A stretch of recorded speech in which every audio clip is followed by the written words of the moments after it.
बात करते हैं, मैं बताता हूँ जातवाद का दर्द। हाँ, हम लोग कर रहे हैं ना, हम लोग कर रहे हैं, आप भी नहीं कर रहे, जो आप बैनर पे लिखे हाँ। हैं उसके मुद्दे पे देखिए हमारी मांगे क्या क्या है उस पर बता दें। जातीय आरक्षण खत्म, हाँ एकदम खत्म होना चाहिए आज। हाँ बस एकदम उसी पर बता रहे हैं आपको, उसी पर बता रहे हैं। क्या टाइटल लगा, एक सेकंड हम बोलने दीजिए ना बीच में। क्या टाइटल लगाना जातवाद है? अगर टाइटल लगाना जातवाद है तो पासवान भी लगाते हैं, यादव भी लगाते हैं, वर्मा भी लगाते हैं, शर्मा भी लगाते हैं, तिवारी भी लगाते हैं, मिश्रा भी लगाते हैं, पाड़े भी लगाते हैं। ये जातवाद नहीं है। आज एक तरफ हमारा अगर निमंत्रण होता है, भोजन करने के लिए जाते हैं बफर सिस्टम में, भोजन किसने बनाया क्या पूछते हैं, हमारे बगल में किसने रोटी उठाई क्या पूछते हैं, हम साथ में भोजन करते हैं, किसी की जात नहीं पूछते। हम एक कॉलेज में जब, एक मिनट ध्यान से, जब हम कॉलेज में एडमिशन लेते हैं और किसी भी बच्चे से मित्रता करते हैं तो उसकी जात नहीं पूछते। एक चाय की दुकान पर जाते हैं, चाय वाले से चाय लेते हैं, उसकी जात नहीं पूछते। समोसे से समोसा लेते हैं, जात नहीं पूछते। सब्जी वाले से सब्जी लेते हैं, जात नहीं पूछते। लेकिन जब हम सरकारी काउंटर पर फार्म भरने जाते हैं तो हमारी जात पूछी जाती है। हम पाड़े हैं तो 500 देंगे और हम पासवान है तो 50 रुपया देंगे, फिर चाहे पापा देंगे, फिर चाहे पासवान रामविलास पासवान का लड़का हो और फिर पांडे चाहे मनरेगा में काम करने वाले का लड़का हो। जातवाद कौन कर रहा है?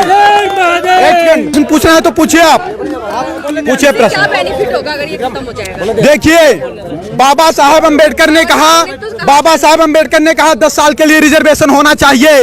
इस देश के चंद गद्दार नेता आज क्या कह रहे हैं कि आज 70 साल बाद बाबा साहब भी आ जाएंगे लेकिन आरक्षण नहीं खत्म होने देंगे। तो क्या वो बाबा साहब के सिद्धांत पर चल रहे हैं? कभी पाड़े, तिवारी, मिश्रा, ठाकुर साहब, अग्रवाल, बनिया को नहीं देखा होगा कि वह दलित समाज को जात के आधार पर गाली दे। आप मुझे बताइए, भारत समानता का अधिकार देता है सबको, फिर भी वो जात के आधार पर पंडित जी बभनवा ठकुरवा कह करके 500 गाली दे, उनके खिलाफ कोई कानून नहीं है। उनकी बकरी हमारे खेत में चली जाए, हमको डांट दे, जात सूचक शब्द के तहत जेल में हमको डलवा देंगे। ये हमारे साथ अन्याय है या न्याय है?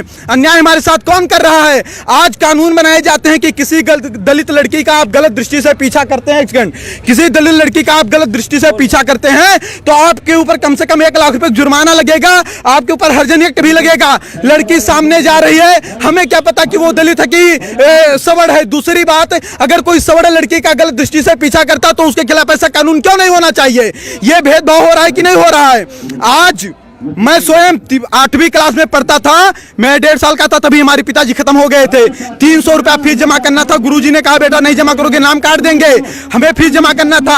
हमारी माताजी कर्जा रुपया लेकर के आई, जबकि हमारे मित्र राजेश आर्य थे जो कि 80 से आते थे, उनके पिताजी 500 रुपया दिए, उनका 200 पड़ा, हमारा 300 पड़ा। गुरुजी से मैंने कहा कि गुरुजी कर्जा मैं लेकर के आया हूं, ब्याज पर मुझे रुपया देना पड़ेगा, 300 मुझसे क्यों लिया गया? उन्होंने बताया कि आप जनरल वर्ग से हो। मुझे पता नहीं था कि जनरल वर्ग क्या होता है। अब सोचिए आप, जातवाद की बीज कहां से पैदा हुई? हम उस आर्य के साथ बैठते थे, भोजन करते थे, खाना खाते थे, साथ में पढ़ने जाते थे। हमने जातवाद नहीं किया, लेकिन हम पाड़े थे इसलिए 300 रुपया लिया गया, हम ब्याज पर लेकर आए थे, भुखमरी के कगार पर थे, ये हमसे नहीं पूछा गया। जात के आधार पर तो शोषण हमारा हो रहा है 70 साल। आप बताइए, एक छोटी सी बात बताइएगा, भारत का संविधान कहता है, एक वहां देख के बोलो ना, भारत का संविधान कहता है कि अगर किसी का बाप 302 करेगा तो उसकी सजा उसके बाप को मिलेगी, बेटे को नहीं मिलेगी। सही कह रहा हूं, गलत कह रहा हूं? अगर मैं किसी का मर्डर करता हूं तो उसकी सजा मेरे भाई को मिलेगी या मुझे मिलेगी? किसे मिलेगी? मुझे मिलेगी ना। तो सोचिए 1947 के पहले जो शोषण हुआ, ना शोषण करने वाले जिंदा हैं और जिनका शोषण हुआ ना वो जिंदा हैं। फिर उसका बदला 1999, 92 और 95 में पैदा होने वाले बच्चे से क्यों लिया जा रहा है? उस आज अगर 70 साल से सारे नेताओं के भाषण सुन लीजिए, क्या कहते हैं कि यह सरकार दलितों की है, पिछड़ों की है, शोषितों की है, वंचितों की है। फिर भी 70 साल से दलित दलित है, शोषित शोषित है, वंचित वंचित है। तो इसका जिम्मेदार सरकार है कि सवर्ण है? इसका जिम्मेदार संविधान है कि सवर्ण है? सवर्ण के ऊपर कैसे आरोप लगाया जा सकता है?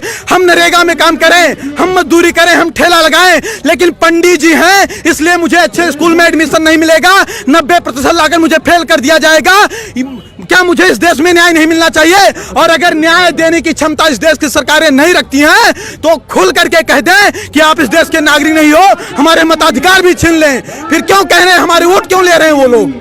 SC/ST एक्ट का 10 महीने जेल है। अब आप क्या मांग रख रहे हैं? अगर इन मांगों को नहीं माना जाए, हमारी मांग ये है कि देखिए एक समय था, एक कालखंड था जब जातवादिता रही होगी, आज जातवादिता नहीं है। यहाँ जितने लोग आए मैंने किसी की जात नहीं पूछी, सबसे हाथ मिलाया, नमस्ते प्रणाम किया। आज कोई ऐसा नहीं करता। अंतर्जातीय विवाह भी हो रहे हैं। अंतर्जातीय विवाह, आपको पता होगा कि भारत का संविधान कहता है कि 18 साल की लड़की हो जाएगी तो स्वेच्छा से शादी करने के लिए वह निर्णय ले सकती है कि नहीं है? तो अब शादी अंतरजातीय करना है कि जातीय करना है, वो लड़कियों के ऊपर निर्भर है। बाप उस पर दबाव नहीं बना सकता है, उस पर आप हम पर भी प्रेशर नहीं बना सकती हैं। और आपको बता दूं, अगर अंतरजातीय शादी करने से जातवाद खत्म होता तो अम्बेडकर की वाइफ भी ब्राह्मण थी, वो क्यों नहीं ब्राह्मण हो गए अम्बेडकर जी? वो दलित के दलित क्यों रह गए? रामविलास पासवान ब्राह्मण क्यों नहीं हो गए?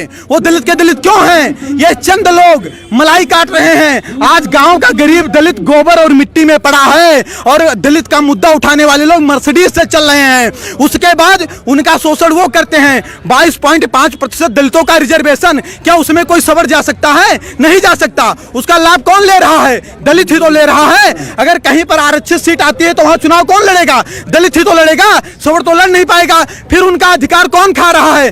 56,000 करोड़ अनुसूचित जात के लिए और 39,000 करोड़ अनुसूचित जनजात के लिए ये जात के आधार पर बजट है। अगर जात के आधार पर ये बजट आए तो उन्हीं के जात के लोग खाए कि हम लोग खा लिए। फिर आरोप हमारे ऊपर कैसे लगाया जा रहा है कि हम उनका शोषण कर रहे हैं? ठीक है, और कोई बात हो तो बताइए। हम ये बताना चाहते हैं, देखिए हमारी सरकार से, देखिए हम इस देश के नागरिक हैं, हमने कभी तोड़ फोड़ नहीं किया, हमने कभी किसी का विरोध नहीं किया। हमने एक सेकंड बोलने नहीं दीजिए ना, 1 मिनट रुक जाइए, 1 मिनट रुक जाइए, कुछ बोलने दीजिए ना। हमने कभी सरकार के खिलाफ आवाज नहीं उठाई, हमने कभी तोड़ फोड़ नहीं किया, हमने बस नहीं जलाए, हमने ट्रेन नहीं फूकी। हमारी मांग हमेशा शांति से रही है। बाप दादा देश के लिए और धर्म के लिए लड़ते लड़ते मर गए, उनके बच्चे आज सिस्टम से लड़ करके मर रहे हैं। 2 लाख ब्राह्मणों के जनेऊ तोड़वा दिए गए, गर्दनें कटवा दी गई। 12-12 साल के राजपूत बच्चे, उनकी माएं तिलक लगा करके युद्ध क्षेत्र में भेज देती थी, तब हमारा धर्म बचा। हम देश और धर्म के लिए लड़ते लड़ते मर गए, हमारे बाप दादा मर गए, आज हम सिस्टम से लड़कर मर रहे हैं। क्या इसीलिए लड़कर मरे थे? हमारी मांग है कि राष्ट्रीय स्वर्ण आयोग का गठन हो, सभी में गरीबी होती है, जात के आधार पर आरक्षण न होकर आर्थिक आधार पर दीजिए और SC/ST एक्ट में जांच की व्यवस्था हो। क्योंकि अगर हमें अधिकार नहीं है जात सूचक शब्द के तहत किसी दलित को गाली देने की, तो किसी दलित को भी अधिकार नहीं होना चाहिए कि जात सूचक शब्द के तहत हमें गाली दें। बार बार कहते हैं 5000 वर्ष से शोषण किए हो, तुम यूरेशिया से आए हो, यूरेशिया चले जाओ। क्या इनके बाप का देश है? अगर इनके बाप का देश है तो मंगल पांडे जब गोली चला रहे थे तब कहां चले गए थे लोग? कहां चले गए थे लोग? सपोर्ट कर दिया, आना नहीं पड़ता यहाँ। और कोई बात होगी तो बताइएगा, हम अपने मुद्दे पर तटस्थ हैं और अगर कहीं किसी को समस्या होगी तुरंत बताइए। तो आपने देखा यहाँ पर जो है आरक्षण जो है जातिगत आरक्षण नहीं होना चाहिए, यहाँ पे मांग की जा रही है। नई दिल्ली के जंतर मंतर पर तमाम लोग आकर के यही कह रहे हैं कि जातिगत आरक्षण नहीं होना चाहिए और SC/ST एक्ट जो लगाया गया है, जो बनाया गया है, इसमें सुधार होना चाहिए। क्यों है कि इन सब चीज़ों को जो है सरकार इस पे सुनवाई करे, इस पे संज्ञान ले, जो ये मांग रहे हैं। और जेठेरी जी जो है रामलीला मैदान में उनका आमरण अनशन चलता रहेगा। जो इनकी मांगे हैं वह पूरी होनी चाहिए। इन्हीं मांगों के